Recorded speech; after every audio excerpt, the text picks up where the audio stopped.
दोस्तों आज की इस वीडियो में मैं आपको गंगा नदी के पूरे प्रवाह मार्ग के बारे में समझाऊंगा। मैं आपको समझाऊंगा कि ये नदी कहाँ से शुरू होती है, किन किन स्थानों से होके गुजरती है, इसकी फाइनल डेस्टिनेशन क्या है, मतलब ये आखिर में जाके कहाँ जाती है।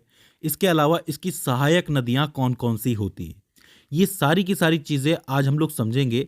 तो आप कह सकते हो कि पूरा गंगा नदी का तंत्र आपको एक नक्शे से समझ में आ जाएगा। अब आपका पहला काम तो ये है कि जो चीज़ मैं आपको नक्शे से समझाऊंगा पहले तो आपको वो बनानी है। इसके अलावा साथ के साथ जो मैं फैक्ट्स आपको बताता हूँ उसको आपको लिखते जाना है, क्योंकि उससे डायरेक्टली प्रश्न बनते हैं। तो ज़्यादा देर ना करते हुए हम शुरू करते हैं। देखिए, सबसे पहले तो कुछ चीज़ें जान लीजिए गंगा नदी के बारे में।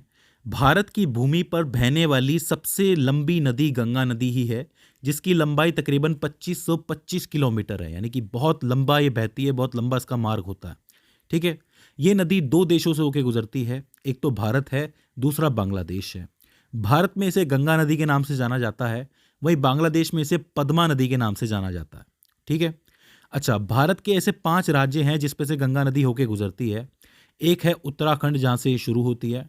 फिर आता है उत्तर प्रदेश, फिर बिहार, फिर झारखंड के थोड़े बहुत हिस्से, और फिर पश्चिम बंगाल। अभी इस रास्ते को मैं आपको अच्छी तरीके से मैप की मदद से समझाऊंगा और आपको अच्छी तरह समझ में आएगा। देखिए, गंगा नदी जो है वो अपने स्वयं शुद्धिकरण गुणों के कारण जानी जाती है। मतलब ऐसा कहा जाता है कि इसके अंदर कीड़े नहीं लगते। इसका क्या कारण है? देखो, इस नदी में ऑक्सीजन का स्तर जो होता है वो बहुत ज़्यादा होता है, जिसकी वजह से इसका पानी लंबे समय तक ताज़ा बना रहता है। वैज्ञानिकों के मुताबिक इस गंगा नदी के पानी में बैक्टीरियोफेज नामक एक वायरस होता है जो हानिकारक सूक्ष्म जीवाणुओं से लड़ता है, मतलब उन्हें पनपने ही नहीं देता। और इस वजह से ये पानी लंबे समय तक ताज़ा बना रहता है और साथ ही इसमें कीड़े भी नहीं लगते। तो ये जो स्वयं शुद्धिकरण का गुण है ये बहुत इंपॉर्टेंट होता है गंगा नदी के लिए। इस चीज़ को आपको याद रखना है। अच्छा, दो चीज़ें और हैं। पहली ये कि गंगा नदी को 2008 में भारत की राष्ट्रीय नदी घोषित किया गया था। भारत की राष्ट्रीय नदी कौन सी है पूछा जाता है तो आपको गंगा नदी लिखनी है।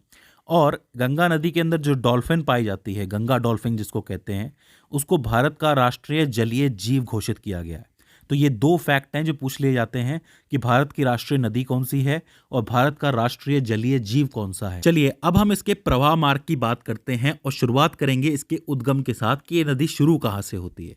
तो देखो, ये नदी एक सतत वाहिनी नदी है, लगातार बहती रहती है।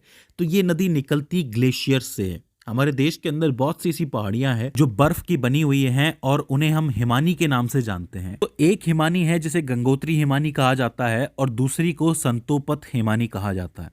इन दोनों हिमानियों से दो नदियां निकलती हैं। जो गंगोत्री हिमानी है उससे निकलती है आपकी भागीरथी नदी, और ये जो आपकी संतोपत है इससे निकलती है आपकी अलकनंदा। अब यहाँ से ध्यान देना, यहाँ से निकलेगी भागीरथी और यहाँ से निकलेगी आपकी अलकनंदा, जाके एक पॉइंट पे ये मिलती हैं जिसको आप कहते हो देवप्रयाग। और देवप्रयाग पे जाकर के ये दोनों आपस में जब मिलती हैं तब ये बनती है गंगा नदी। तो इसका मतलब गंगा कहीं से निकल नहीं रही है, गंगा दो नदियों से बन रही है, एक भागीरथी, दूसरी अलकनंदा। तो आप इन्हें गंगा नदी की भी जनक नदी कह सकते हो। तो ये चीज़ आपको पहली याद रखनी है। अच्छा, एक चीज आप याद रखिए कि ये जो संतोपत हिमानी है यहीं पे आपका बद्रीनाथ टेम्पल भी है। तो पूछ लिया जाता है कि बद्रीनाथ के आसपास से कौन सी नदी निकलती है, तो अलकनंदा निकलती है। अब यहाँ पे आपको एक चीज तो क्लियर हो गई कि देवप्रयाग पे दो नदियां आ रही है, लेकिन आपकी जो अलकनंदा नदी है ये भी कोई सिंगल नदी नहीं है। इसके पास भी सहायक नदियां होती हैं। इसके पास 4 सहायक नदियां होती हैं। देखो ध्यान से समझना। एक जो आती है वो यहाँ से निकल के आती है जिसको आप कहते हो धौली गंगा, और धौली गंगा यहाँ कहीं आके मिलती है जिसको आप विष्णु प्रयाग के नाम से जानते हो। विष्णु प्रयाग का नाम आपने सुना होगा कई बार। ये एक पॉइंट है बद्रीनाथ टेम्पल के पास में। इसके बाद आप थोड़ा नीचे आओगे तो एक नदी और आती है जिसको नंदाकिनी के नाम से जाना जाता है, नंदाकिनी, जो यहाँ आकर के मिलती है नंद प्रयाग के ऊपर। ठीक है।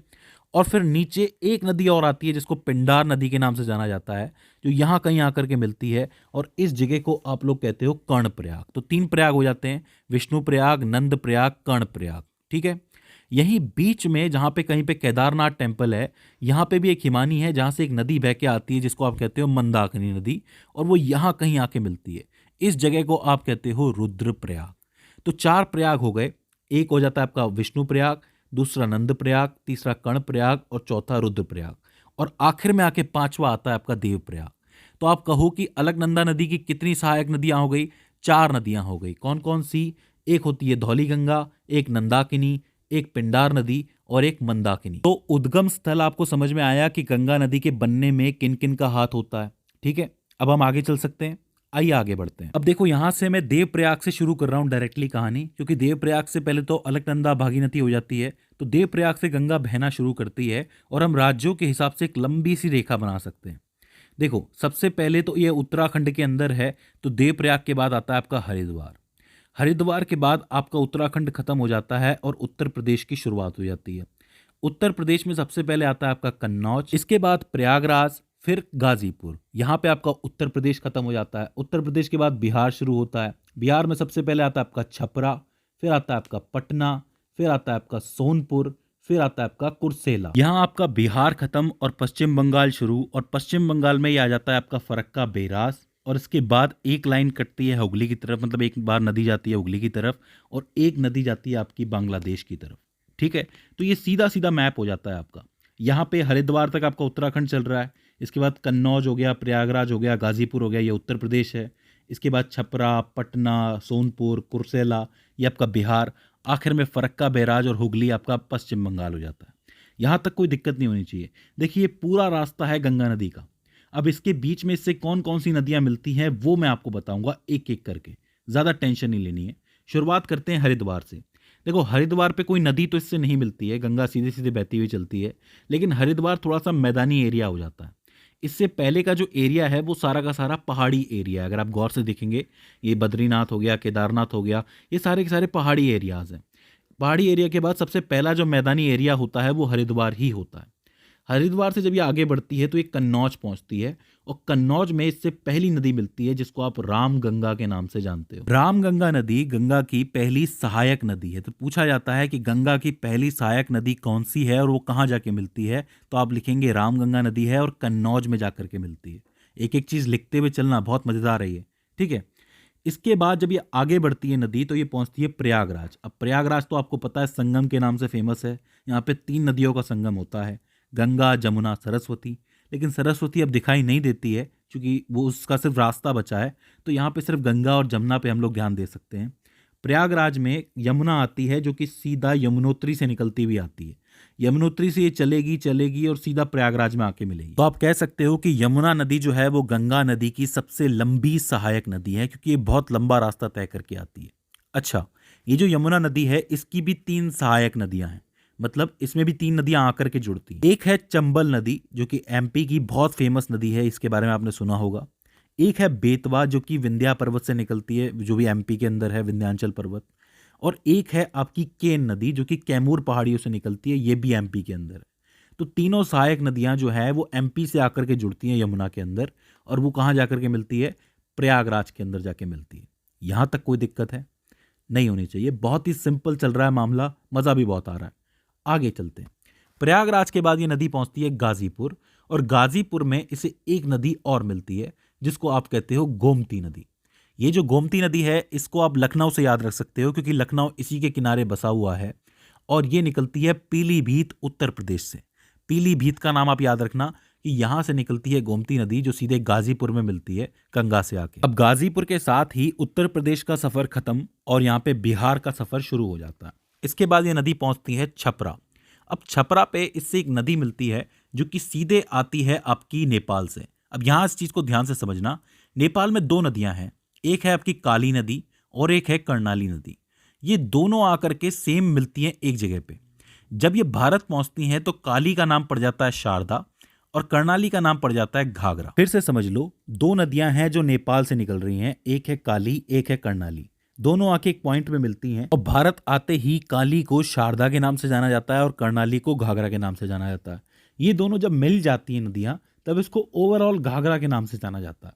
ये घाघरा नदी आते आते सीधा छपरा पहुंचती है और छपरा में मिलती है गंगा नदी से आके। यहां तक कोई दिक्कत है नहीं होनी चाहिए, बहुत ही सिंपल है। इसके बाद ये नदी पहुंचती है, मतलब गंगा नदी पहुंचती है पटना में। अब पटना में एक नदी आ रही है इस तरफ से, थोड़ा दक्षिणी भाग से आ रही है, जिसको आप सोन नदी कहते हो, जो सीधे कहाँ से निकलती है, अमरकंटक की पहाड़ियों से निकलती है, जो कि मध्य प्रदेश और छत्तीसगढ़ की सीमा पर स्थित है। वहाँ से ये नदी चलती है सोन नदी और पटना में आके गंगा से मिल जाती है। अब देखो, सारी नदी अब तक ऊपर से आ रही थी, इस तरफ से आ रही थी, ये एक स्पेशल नदी है जो यहीं से निकल रही है और यहीं पे आकर के मिल रही है। तो इसको आपको ध्यान में रखना है, ये बहुत इंपॉर्टेंट बनता है। ठीक है, पटना के बाद ये नदी आगे बढ़ती है गंगा और पहुंचती है सोनपुर। लेकिन सोनपुर में एक नदी और आती है जो सीधे नेपाल से चलती हुई आ रही है, जिसको आप कहते हो गंडक नदी। अब इसे गंडकी नदी भी कहा जाता है। मैं आपको बता दूं कि ये नेपाल की प्रमुख नदियों में से एक है जो आकर के मिलती है आपके सोनपुर के अंदर। सोनपुर से ये चलती है कुर्सेला की तरफ, और कुर्सेला में एक और नदी आती है जो कि नेपाल से निकल रही होती है, जिसको आप कहते हो कोसी नदी। अब कोसी का नाम तो आपने बहुत बार सुना होगा, ये बात मैं जानता हूँ। कोसी नदी कहाँ आके मिलती है? कुर्सेला पे निकलती है। लेकिन कोसी नदी इसलिए बदनाम है क्योंकि ये अपना रास्ता बार बार चेंज करती है और इसकी वजह से बार बार बाढ़ भी आ सकती है।